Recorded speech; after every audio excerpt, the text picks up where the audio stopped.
Hello beautiful people, my name is Bridget and welcome back to my channel. Hope you're having an awesome day. And today's video is going to be a review of the Peach Co Beauty Dreamer palette. It looks like this. It's very cute. This is an indie brand from the UK. It retails for £21, which retails to, or it equals to $26 US. And this is the color scheme on the inside. It's very cute, very unique of a color scheme. I haven't seen many palettes like this. Today we're going to do a first impressions kind of review for it. So without any further ado, let's get into the video. Alright guys, before we get started, all makeup on this channel is cruelty free and so is Peach Co Beauty.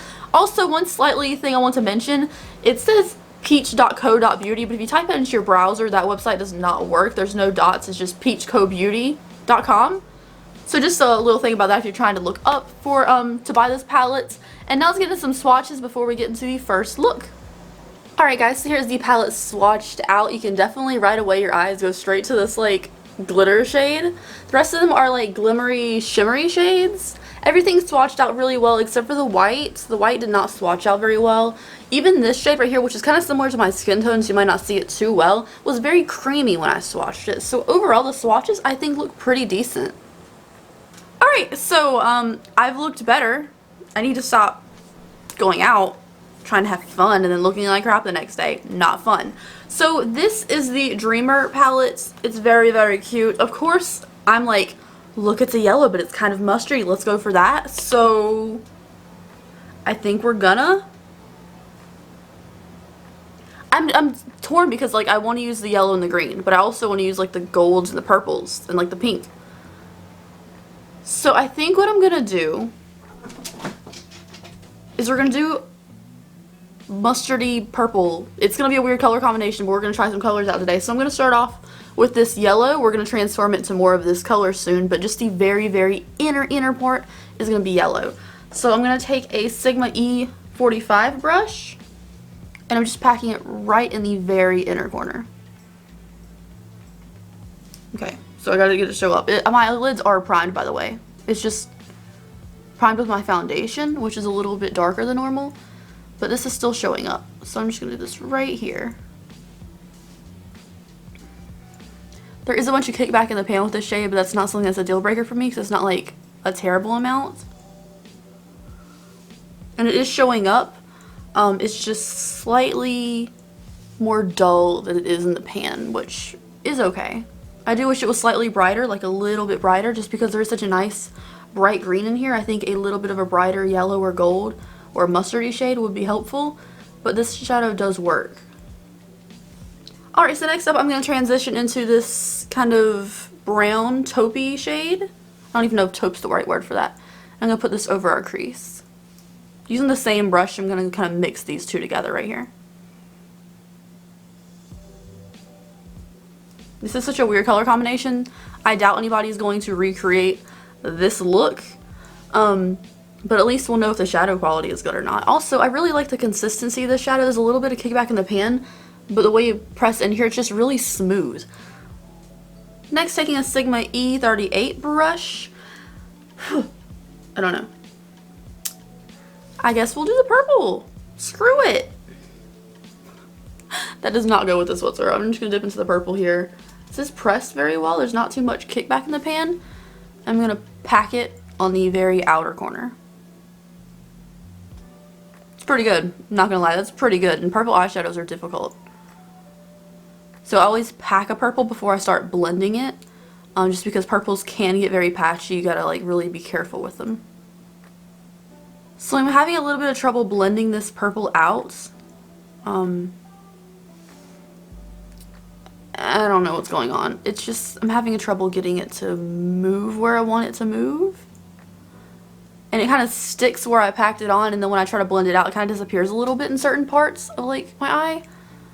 So I'm going to keep trying to work with it, but right now it's like kind of irritating me a little bit, not going to lie. And I'm trying to be very positive, but like, it's just not going where I want it to go. This is why I don't use purple eyeshadow right here, because they're very difficult. Might be able to fix that with the white shadow in a minute. We'll see. I'm now going into that white shade that's in the palette, which is pretty powdery, which is in the center here. And I'm just gonna try to blend this purple better. Alright, I don't know what this is. I have no idea what this is. I actually don't hate the purpley yellowy thing we have going on. I might pack on a little bit more of that mustardy shade right in here. But the purple's not blending for me the way I wanted it to. But we're gonna try to we're trying to make this work. It's been 7 minutes of me blending this, and it's not, this side's not the worst, but it's still not where I want it to be, unfortunately.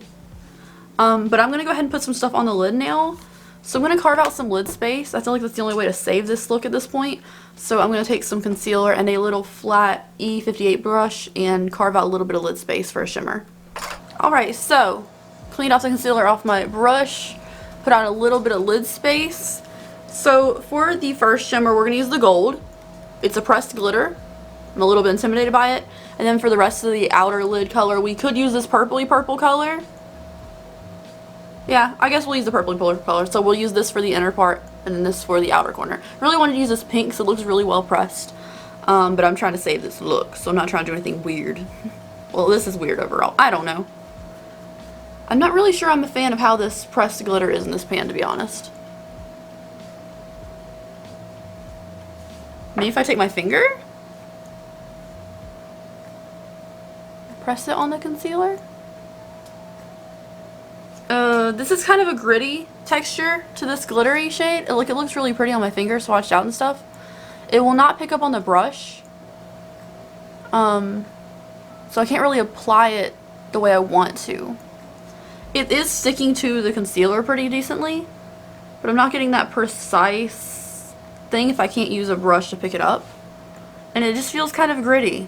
Like, it feels fine when you're packing it on, it doesn't hurt or feel gritty or anything, but like when you're swirling in here, it's not the smoothest glitter texture I've ever felt in the world. That does look cute, but it doesn't pop either. Even for being a glitter, this doesn't pop for me. And I feel really negative about this. I don't know why. I'm sorry. I did not want to dislike anything in this. But I figure if I tell the truth and I'm really honest about it, first of all, I'm not going to lie to you guys ever. And second of all, I feel like since it's a newer brand, if I say anything and like give really brutal, honest feedback, they can fix it in the future. Also, I'm sorry about that noise I just made. Okay, so I'm not going to use this dark purple. I'm going to use this because it looks like a different formula. That one just looks like this one. This is so much smoother feeling. It looks really pretty. Oh yeah. Okay, this is where it's at. This is the formula we need. Let's feel this one. This one feels smooth too. Put a little bit of that up there. I'm going to mix the pink and the purple shimmery thing. So this is a pressed glitter. That's a different formula. This just feels kind of rough. And these, which one is it? This one and this one feel really smooth. So I don't know if you can tell the difference in texture.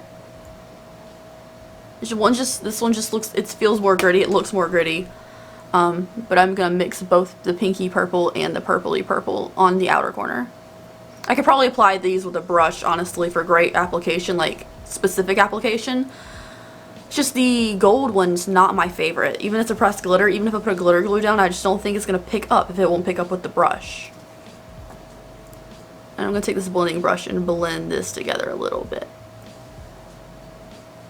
I don't know what I'm doing. We'll see.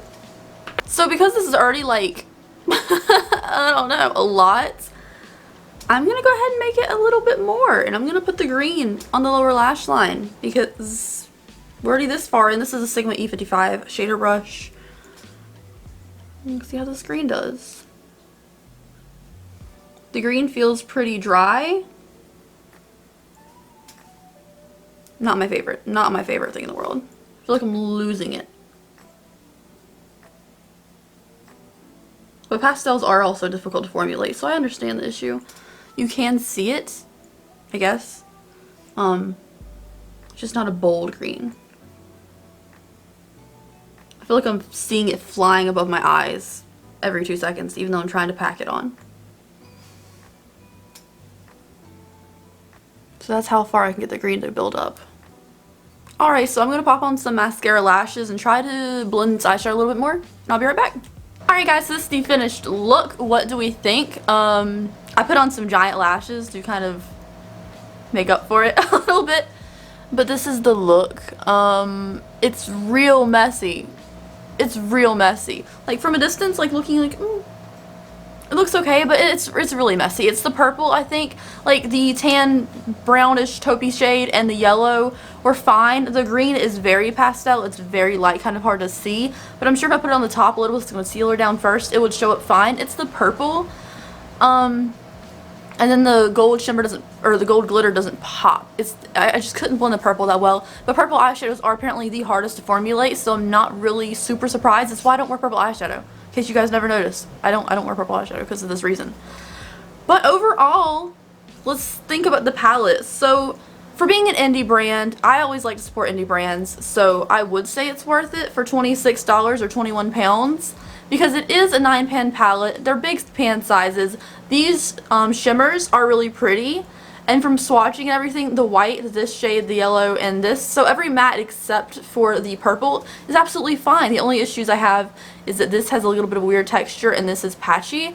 But other than that, everything else in here is very nice. And I like the color scheme overall. I think it's really cute and unique.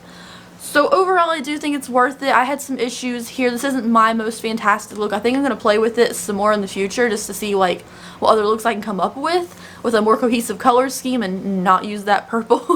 But anyways, thank you guys so much for watching today's video. I hope you enjoyed it. Maybe the purple would work if you put the pink one down first. I don't know. Anyways, have a great day, guys. If you're not subscribed to my channel, I would love to have you here. Bye.